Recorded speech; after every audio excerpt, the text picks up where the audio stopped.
My colleague at Berkeley, Loïc Wacquant, points to race and argues that the current prison is really the next system of caste domination, replacing the ghetto of the past. And again, from the data we've just seen, there's no doubt that race is super concentrated here in terms of effects. But it seems to me that today it's really crime that's driving race and not race driving crime. That is, fear of crime creates grave barriers, especially for young black men, to escape poverty, get into the economy because of fears of crime. Maybe in the Q&A period I can get into a little more why I don't think race is the primary motive, although it is now reshaping race in a really disastrous way. Closer to my own view is David Garland, who here speaks about the victim, the rise of the victim. But he sees it really as a factor of high crime societies. That is, societies that have a lot of crime tend to see the victim as the best representative of what citizens need from government, and that's not surprising. Well, I come at this a little differently, and I want to sort of move toward a close here by talking about how crime becomes a crucial way in which political reasoning gets done. Now, political rationality is a fancy term, so let me unpack what I mean. It's really three questions I want to ask.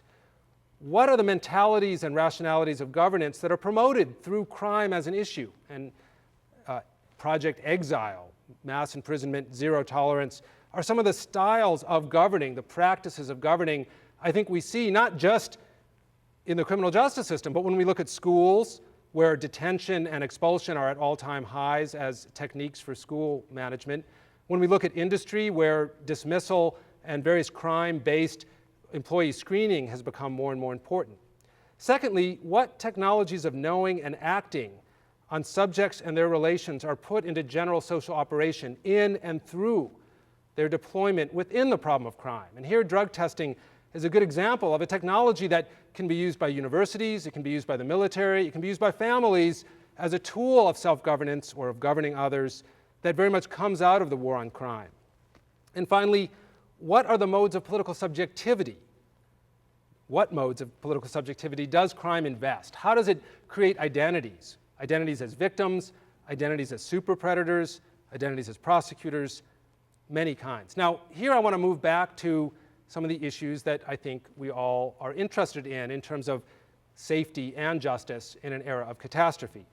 Governmental mentalities, the way we think about what the social problems are we need to address, the tools we think we have to solve those, get turned into social policies. We've talked about how it affected Katrina. I think we can talk about issues that range from childhood obesity. Does anyone really think that kids were locked up in homes just because the videos were so good that their parents wanted them to watch it? It's fear of crime that generates parenting practices, I think, that produces obesity. Urban sprawl, or really suburban sprawl, very much driven by really families seeing the need to protect themselves from crime as much more important than other values they might have, including recreation, more time with their kids, and other problems that come along with sprawl. And of course, education reform. I think No Child Left Behind has some good features, but a lot of its flaws come from a kind of crime model mentality. Define educational failure as a crime, hold people accountable, deliver consequences.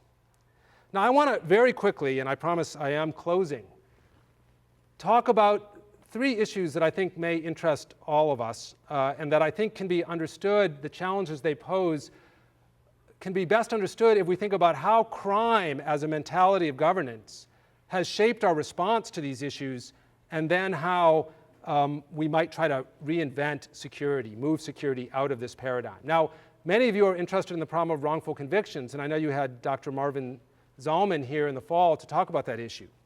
Around the country, we've seen scenes like this one, where prisoners, often grayed by years behind bars, get released by a DNA test that proves that they could not have done the crime they were convicted of.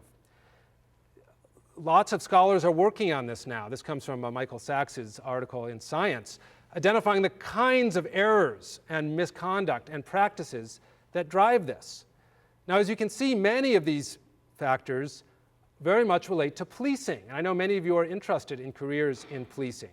Eyewitness errors are often generated by police mistakes. Forensic science errors are, if not done by the police, facilitated by police mishandling of evidence. Prosecutorial misconduct they have to take responsibility for.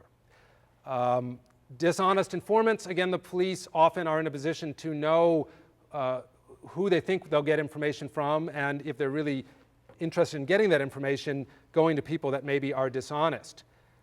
False testimony by lay witnesses, again, police, in the specific cases, we can find evidence that police have either suborned that kind of false witness or at least been incredulous and not taken precautions against it. And of course, false confessions very much arise out of police interrogatory techniques.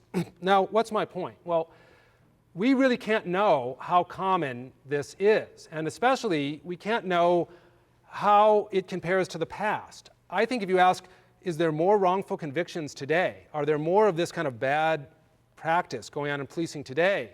Most people's answer would be no. How could it be that police today are worse than they were, say, in the 1950s? After all, we've had the Warren Court criminal procedure revolution. We've had the rise of police academies where police are trained. We've had tort suits that produce all kinds of pressure on the police to train and to oversee. We've had a demographic revolution where police are much more diverse in where they're coming from. So how could it be that policing is worse today than it was in the other eras I'm talking about? And maybe it wasn't. Obviously, we can't know. We don't have DNA samples from that era that we can test to see how many people were wrongfully convicted. But what I want to do is briefly suggest how this governing through crime, war on crime, may have corrupted, undermined, especially the culture of investigation in American policing. And I want to make just 3 points. First, the war on drugs has made an unprecedented number of low-level offenders available and ready to hand to be suspects and snitches in cases. In other words, the usual suspects problem. You've swept up this mass of people, and now they're the first people to turn to when a crime is committed because they're easy to find. It's like looking for the key under the lamppost, the old drunk problem. Not only are these people available, if they're on parole or probation, if they're already in jail, they're pretty easy to hold on to. And this tends to exacerbate a problem that wrongful conviction experts call tunnel vision. That is, the police develop a theory of the crime, and then they stay with it, and they sort of disallow other things that seem to shake that theory. Well, if you can lock somebody up on a parole violation while you work out the case, that really exacerbates tunnel vision. There's no reason really to test other theories. You've locked somebody up. The public's at ease. Of course, the other corollary of the war on drugs is it's generated a ton of people sitting in jails facing long prison terms who are extremely happy to become snitches and will compete sometimes to get in a cell with somebody who's been locked up for a serious crime so they can be the first to run to the sheriff and say, he told me he did it. Even more important, I think the war on drugs and crime has altered the mentalities, the imaginations of American policing by putting so much emphasis on low-level arrests. What it promotes is the idea that the way we fight crime in America is by sweeping up as many people as we can of this sort of dangerous class of people who commit crimes, and then if we can only hold them as long as possible in prison, the crime rate will eventually drop. Now, if you have that kind of strategy, wrongful conviction isn't too much of a problem. First of all, if the people you're wrongly convicting are already part of your jail or parole pool, well, they're part of that dangerous class. But also because if you really believe that the goal is sort of an actuarial goal of putting as many of those people away as possible for as long as possible, then it really doesn't matter too much in any particular case who the right folks are.